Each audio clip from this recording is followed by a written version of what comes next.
How's it going, guys? Back here with another food video. As I mentioned in I think one of my videos, I spent a few months in Colombia earlier this year. So I have a spot right here in my home city of Toronto, or the Greater Toronto area, and I wanted to introduce my friend over here, Clark from I Get Food. You can check out his channel. I'll put a link in the description, and I want to show him what I typically order here. And this place I found is quite authentic, having spent a few months in Colombia, and has great reviews. So we're gonna head inside and we're gonna order a couple things. Some of the things that I have found in Colombia and I think are the must-try items. All right, well, I'm super excited. I don't have a lot of experience with Colombian food, but I know Colombian culture is super rich, so I'm super excited. I can't wait. Thanks so much for inviting me and giving me an opportunity to check this place out. The only thing I hope is that your stomach is empty. Yeah, that it definitely is. Skip breakfast for this one. Okay, so we're all ready to go. We're gonna head inside and you'll see what we have to try.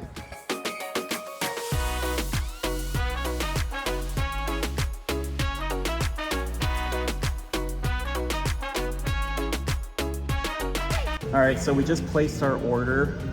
This is a great opportunity for me to practice my Spanish, obviously, from spending time in Colombia, but also I'm still learning, so I always welcome these opportunities whenever they come. So yeah, we placed our order. We got two drinks. We'll introduce them when they come. We'll leave it a surprise for now. And we got one bandeja paisa, which is probably, in my opinion, the most signature thing to try. Really popular around Medellin and the Antioquia region. And then we had to get some empanadas as well. I found the style of empanadas is kind of, it differs based off which Latin country you're in. These are gonna be, you'll see, quite fried, very crave-worthy though. And what I like to mention is that when you're drunk at 3 in the morning in Colombia and Medellin, you don't go to McDonald's, you get late night empanadas. Ah, okay, so that's the thing, eh? Yeah. All right, definitely a good tip for you guys.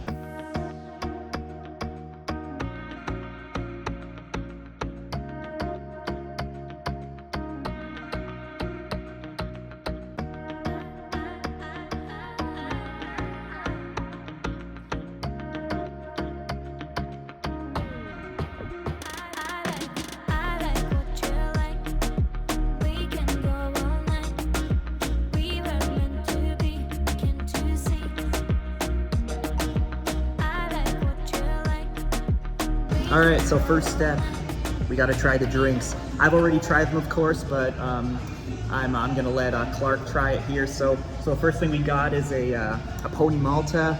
I had one of these on the beach at Tirona Park, Northern Colombia, and we're gonna have him give it a try. I think it's pretty unique. It's got vitamins, so you know, balance out, add a bit of nutrition to this meal. But I mean, just look at the head on that too. Look at the hole in that one. Wow. Yeah, initially I thought this was alcoholic. Actually, that's a fun fact when I first bought it, but it is in fact just a soft drink. Could be an energy drink as well. So yeah. Give it a try and tell me what you think. All right. Ooh, that is interesting. Ooh. I like it. Like, you know what? Compared to a lot of soft drinks that we have here in North America, it's not as artificial and sweet tasting as like you get with like, you know, not that there's anything wrong with, you know, just having a Coke, but I mean, sometimes it is, you know, it can taste really sugary or a bit on the more, like definitely, especially like some of the more supposedly fruit flavored soft drinks that we have here. Mm-hmm. Oh, wow. I like that. I'll give it a try to refresh my memory. Yeah.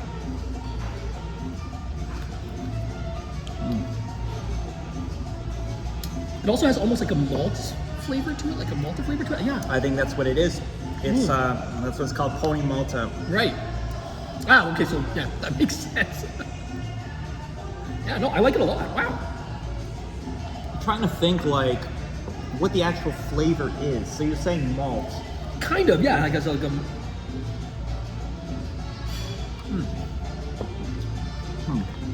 kind of malty, kind of caramelly almost. Caramelly, yeah. Yeah, but without being like, again, without being cloyingly sweet. Right? It doesn't taste like a kid's beverage. Yeah, it does have 32 grams of sugar. I don't know how much Coke has, I think. Yeah, well, I'm sure there is a lot of sugar, but I just like that it doesn't taste that way, right? Yeah. Alrighty, so we got a little appetizer here. These are the empanadas. So try and get a good shot there, a little close up.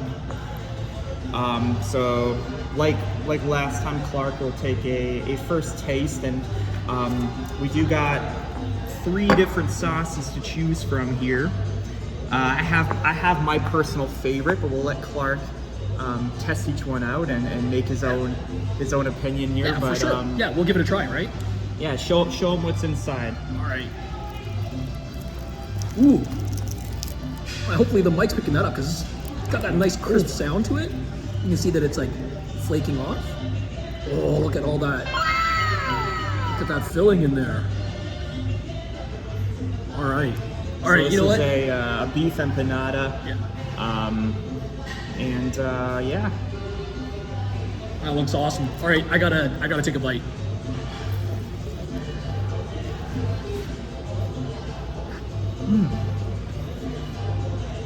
Oh wow. Yeah, don't want to waste any of that. You can see, as soon as I bit into it, it was just bursting with all that meaty filling in there. Good beefy flavor, nicely seasoned. And the shell, yeah, it's got that nice crisp. I think it's like a corn-based shell, probably. Yeah, I believe it's corn-based. It's obviously fried. Whereas like some other empanadas from other countries I've found, at least the ones you can get here in the Toronto area, tend to have more of a bready, doughy kind of shell. But these are better, in my opinion. And I imagine if you have like a gluten intolerance or something like that, having the corn shell probably helps with that as well, right? I didn't think of that, but yeah. All right. So, as we mentioned, or as Kevin mentioned, like there's some different hot sauces here. So there's 3 of them. I'm going to give this one a try first. I mean, the flavor of the empanada was great without it, but.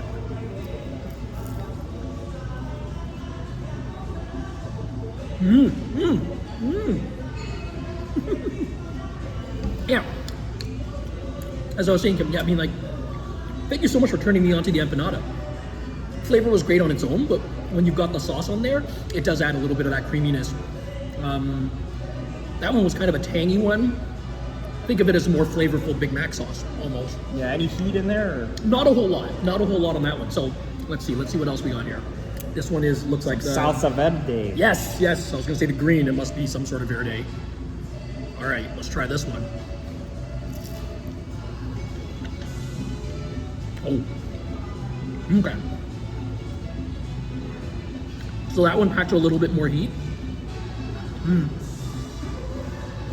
And being that, a salsa verde, it's got some different herbs in it, I think as well, probably. And so some gardening freshness to that sauce as well. But again, nice creaminess. All right, let's do this last one. Ooh, this one's a little more, probably more, maybe a bit more vinegar based. It's not as thick and creamy as the other 2. Oh, yeah. This one's a spicy one. Yep. Yeah. So this is my personal favorite right here. I've had it on my bandeja paisa, which is coming up before, and I like a little heat in my sauce. I'm a spicy kind of person, so that is my personal favorite. All right, awesome. Yeah. Woo. All right, so let me refresh my memory on these. Hey, can't let me have all the fun, right? Some like maybe potatoes in there too. Yeah. Kind of a bit of a mixture that they created here. I love that crispiness of the outer shell. It reminds me of something, I just can't put a finger on it yet. But it kind of gives you that sensation like when you're eating French fries, kind of. Yeah, for sure. It's kind of like that fried, crispy goodness. And of course, gotta put my favorite sauce on. Yeah, you were saying before that like it's a great hangover item, and I can totally see why. It's hearty, so it soaks up a lot of, like I said, after a night of partying, it soaks some of that extra something up, and it's got great texture, crispy, lots of flavor, right? Keeps you going, right? Like it lets you get into that after party vibe. Yeah, I can totally see that. No, empanadas, they're phenomenal here.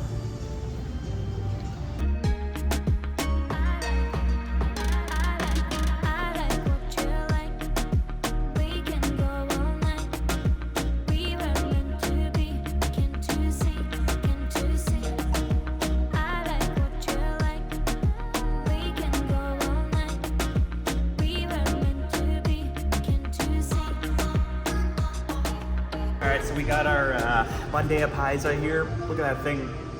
It's a meal for a king right there. Comes with some bean soup, sopa de frijoles. Look at that. It's kind of like refried kind of beans in a soup. And I'm gonna show you now what's on the plate. So obviously you have your egg, which is kind of interesting. This thing right here, this thing is one of the best tasting things in Colombia, in my opinion. Chicharrón, fried pork belly. You got some chorizo here as well. You got underneath here, this right here, which, let's just park that apart here. That is kind of a thin cut steak. These right here, also some of my favorites, fried plantains. And then of course you have your avocado accompanying it, some rice, and an arepa, which is just kind of a thin corn cake. It's kind of like the Colombian bread, as I like to refer to it.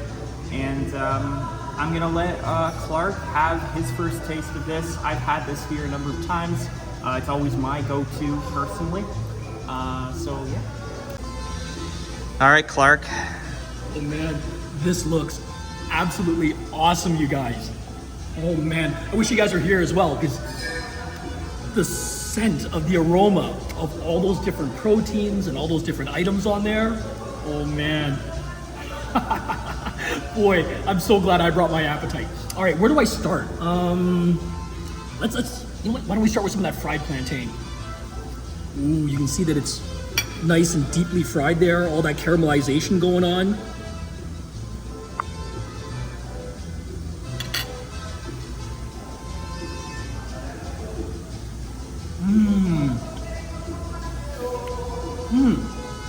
So it's not like a banana. It's not quite as sweet. But the grilling of it brings out that caramelization. A more natural sweetness. Wow, I love that. All right, let's see, what's next? How about, you were saying this one right here. This is the chicharrón, right? Chicharrón, yes. Right, yeah. Fried goodness. A little hard to cut sometimes, but That's all right. I'm just being polite for the video's sake and stuff like that, but this is sort of like, I mean, if you do find it hard to cut through, just hand food it, right? But anyways, we've got it here. You can see that nice cross section there. Ooh, a little bit of the fat, a little bit of the meatier part.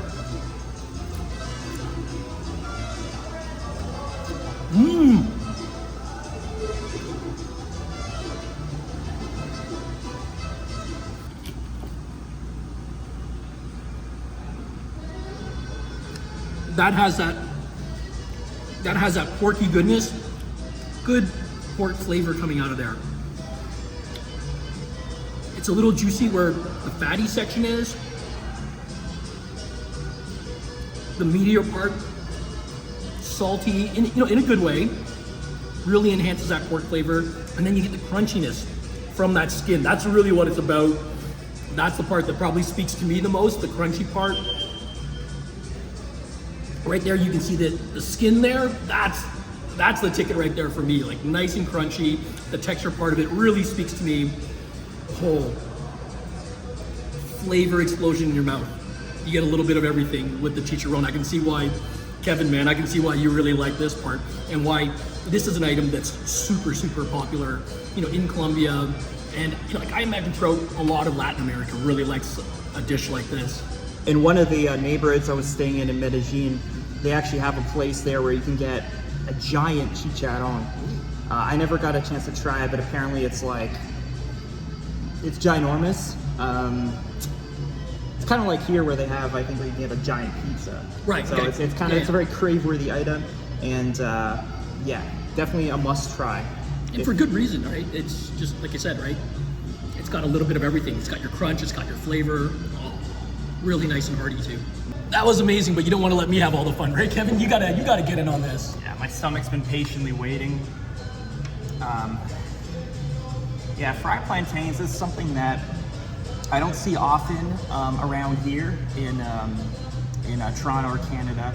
I really wish they would integrate it more into regular cuisine, you know, rounded meals, because it's very unique and it's delicious. That fried flavor.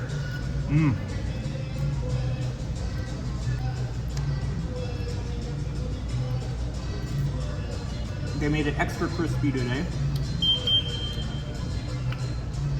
Yeah, I really like how it's it has that Maillard effect, right? It just totally changes like what a raw plantain would be like, right? Yeah.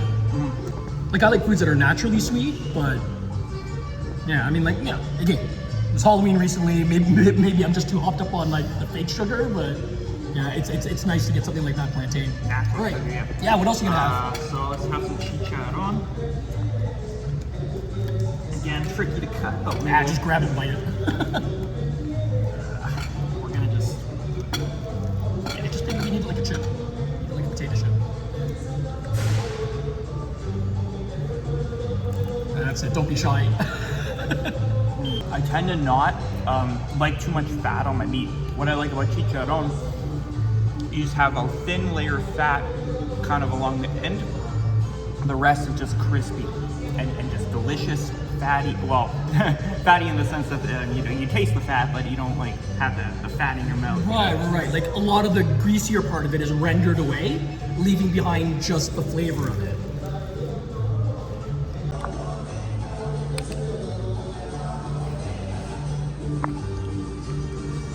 All right, I wanted to try some of this, the bean soup. What did you call it again? Translated would be sopa de frijoles. Ah, okay, here you go.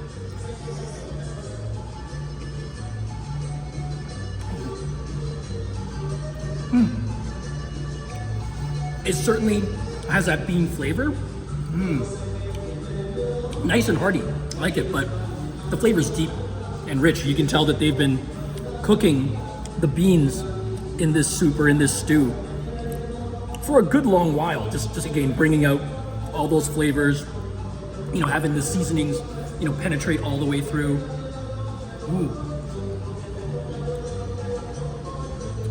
Yeah, definitely more nuanced flavors. It's not big and bold like some of the other flavors that you're gonna find here, so I think it's a perfect match having this with it. Plus, I imagine the beans help a little bit with the digestion, so you know, you always got to think about, you know, balanced nutrition as well, right? Extra protein too. Yeah, absolutely. All right, let's cut into this chorizo. Bean soup is great, but let's get back to some of this. Let's get back to some of the meats.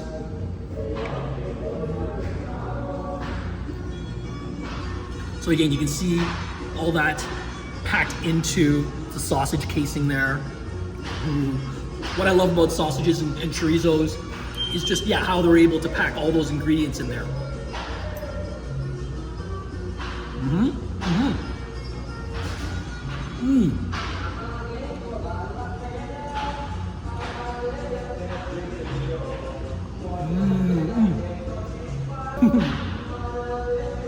Give me 1 second while I'm trying. Where the chicharron, I think, was more focused on just the natural flavor of the pork and about giving you a more textural experience. The chorizo, I mean, you get the snap from the sausage casing, but you really taste more of the seasonings in there with the pork. A little salty, not a lot of heat, but like you can taste again sort of that in there. I imagine, you know, there's got to be some peppers or something, you know, minced in there, you know, cooked down. You can't really see it. You can't really see the individual components, but I can definitely tell you guys that you're tasting while the pork flavor comes through, you're definitely tasting a lot more. There's a lot more going on there, you know, from a flavor standpoint. Very juicy. Even when you're cutting through it, the juices kind of seep out.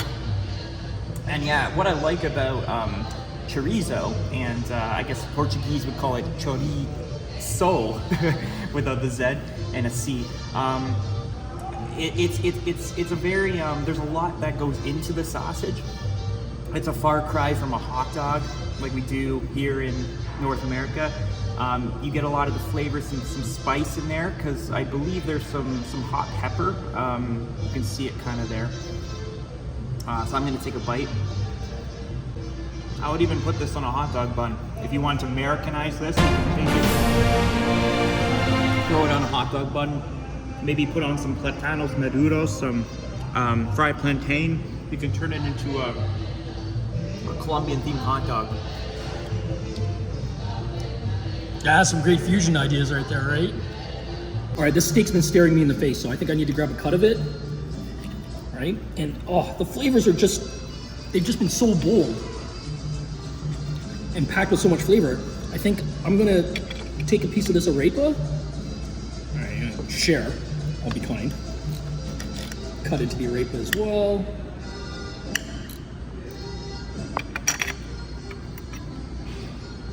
Now, I'm not sure if this is traditional or the way the Colombians eat it together, like the steak and the arepa, but I'm gonna do it this way. Those of you guys who are, like I said, I'm still fairly new. I'm learning about Latin American cuisine. But those of you who are familiar with Colombian food or Latin American food, you know, let me know if this is how you would do it, or if I am approaching it wrong, I do apologize. But yeah, I'm just gonna give it a try this way, and I'd love to see what you guys think in the comments below. All right, here we go.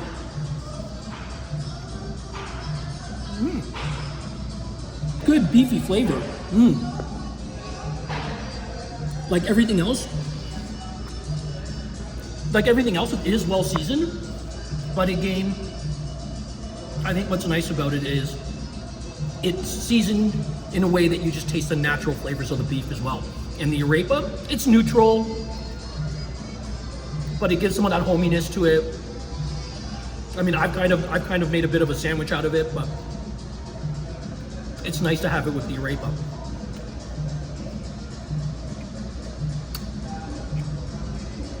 All right, so I'm gonna cut into this steak as well. Yeah, I don't know if it's the same in other Latin American countries as well, but their steak is very thin. It's basically cooked well done. But let's give it a try and then I'll tell you the rest. Something I will note, if you're getting a bandeja paisa, I would maybe start with the steak. It does get kind of cold, or the temperature decreases rather quickly.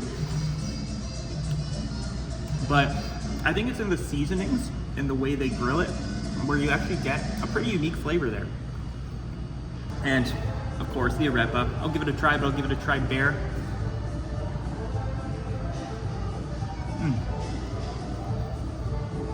Nice and soft.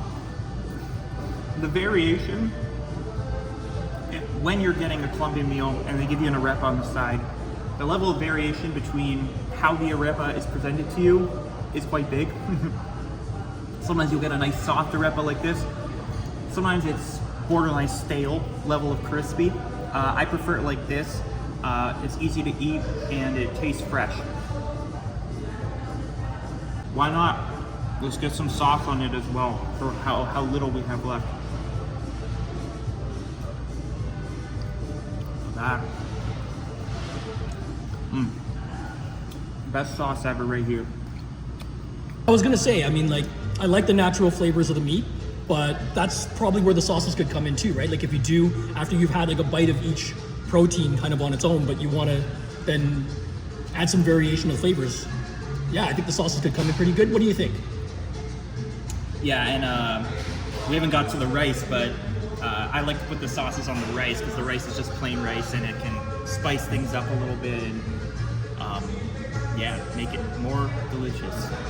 So I'm just gonna do a bit of a salsa experience here on the rice.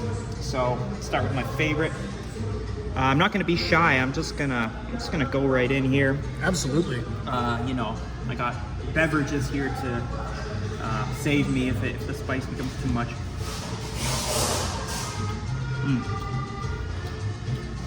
Telling you, this place, I like to call this the secret sauce. A lot of people talk about the Big Mac secret sauce. This is the secret sauce you need to be talking about.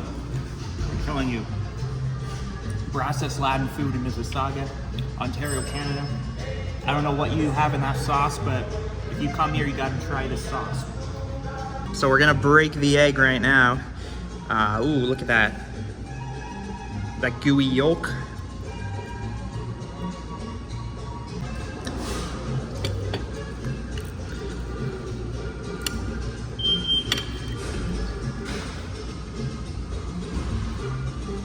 All right, so Kevin did it with the sauce. I'm gonna do it with the egg.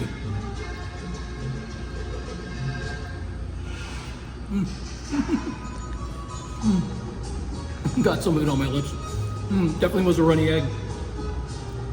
That's phenomenal as well. And that's an Asian thing too, right? To combine rice and egg. Yeah, we do that a lot, actually. For sure. Yeah, I mean, like, rice is such a staple all across the world. Sure, Asians love it too, but I mean, you're gonna find rice almost anywhere, right? And I like that this is another way to bump it up. Yeah, I mean, I did it with the egg, but I think there was still some of that residual hot sauce, in the rice as well from when you were trying it with the hot sauce. So I got a kick of that. It was like nice and rich from the egg, but also had a little bit of that kick from that hot sauce. And then the rice just brings it all together. Great vehicle for flavor. Ooh, look at that, the avocado is nice and soft. I'm gonna chase the rice and the egg with this.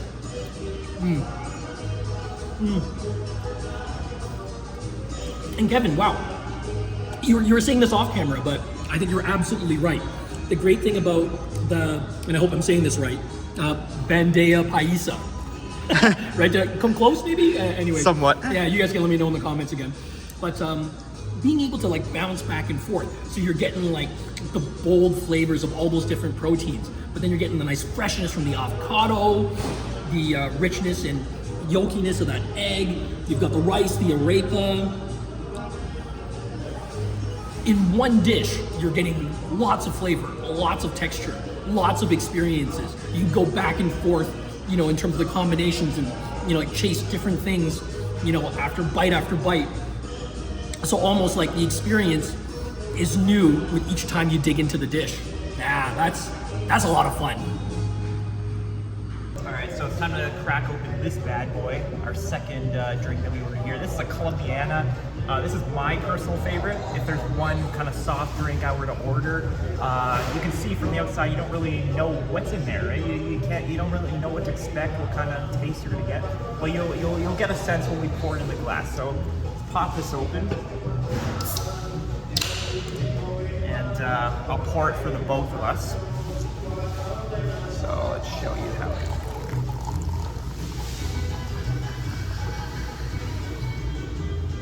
It has like an orangey hue.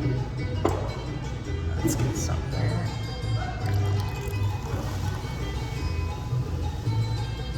All right.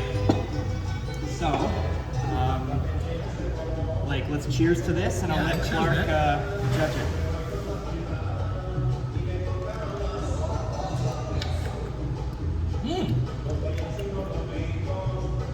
Almost like a cream soda. Yep. Almost like a cream soda. Not, again, like the other soft drink, if I were to compare it to like that stuff you get in that pink can, that we find a lot in the fast food spots here, I like the more natural flavor of this, right? Like it's got that cream soda element, in terms of the flavor profile, but again, not cloyingly sweet. It's not like I took a big bite out of a candy or something, like a marshmallow or something like that. Like it really is just sweet but mellow. Have you ever had chubby sodas? No, I haven't. Because there is a flavor of the chubby sodas that come in those mini bottles. It's called champagne cola. Oh, okay. So I think that's actually what this is. Oh, okay. So it's like it tastes like cream soda, but I think like this kind of orangey soft drink is often referred to as champagne cola. Right. Okay. I could totally see that. Yeah, I could totally see that. But yeah, in terms of soft drinks, which is a bit of a lunch or it's a treat for me these days. This is probably, it's up there. It could be my favorite, honestly. So yeah, I can definitely see why.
All right, so we got a final surprise for you.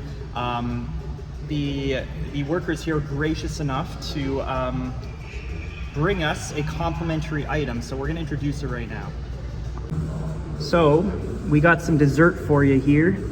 We got a complimentary tres leches cake. Look at that. Look at that. The inside looks nice and gooey. You got the icing on top and that what looks to be cinnamon, but I can't be sure. Don't quote me on that.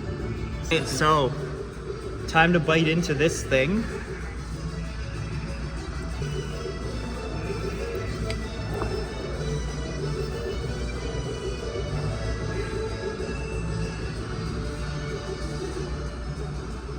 All right, nice big spoonful. Go big or go home, right?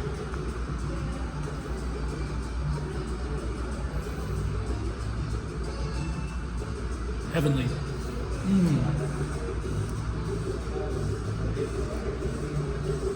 Cream, nice and light. The sponge cake portion of it, fluffy, like a cloud.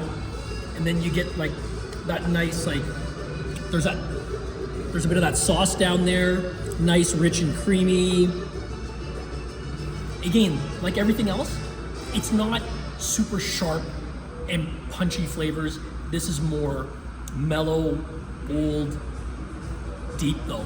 Deep definitely goes into that richness side of things. Yep. I turned to bite into this thing. I feel like I've tried this before, but it wasn't something I was eating, or I remember eating in Colombia. But let's give it a shot. I got more of that back icing there. Oh, look at that. The cake is so light and fluffy. But there's something about this. I don't know what what's producing the icing here. It does not taste like artificial, kind of like birthday cake icing kind of taste.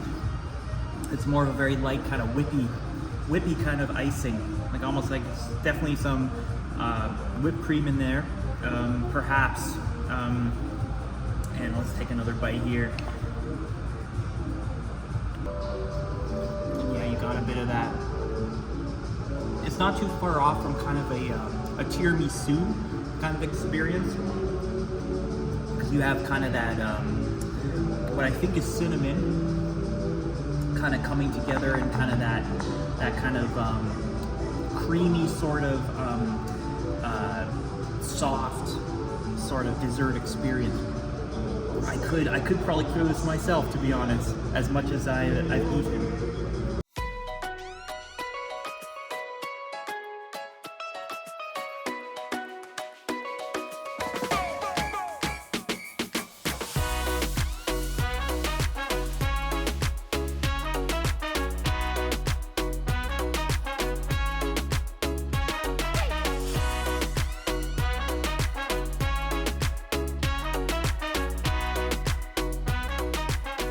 All right, so we're just wrapping up now.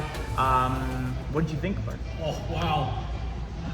A fantastic feast. Again, I probably said it a couple of times during the video, but just the flavors were phenomenal, really natural. You could really get a sense of their culture through their food. So yeah, it was very enjoyable. Thank you so much, Kevin, for showing me this and letting me know about this place. It's a total hidden gem.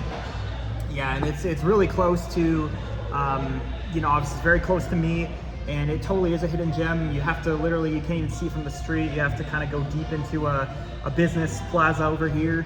But even better than the food is the hospitality you'll get here. Obviously they gave us a free dessert, which they didn't have to do. The owners are really, really nice. The workers here are really, really nice. The one woman I just talked to, she actually is from Medellin, Colombia, which is really cool. Because I, had a really great time there. So that's gonna be it for this video. Hope you guys enjoyed. If you did, give it that thumbs up. Hit the subscribe button and click that bell if you want to see more content like this and stay notified. And go check out Clark's channel, I Get Food. I'll throw a link down in the description. He posts regular food content, all kinds of stuff around Toronto, and it's really great stuff. So definitely go check him out. All right. Yeah, great. Thank you so much again for having me. Yeah, this is a good one. We'll talk to you in the next one, and have a great day.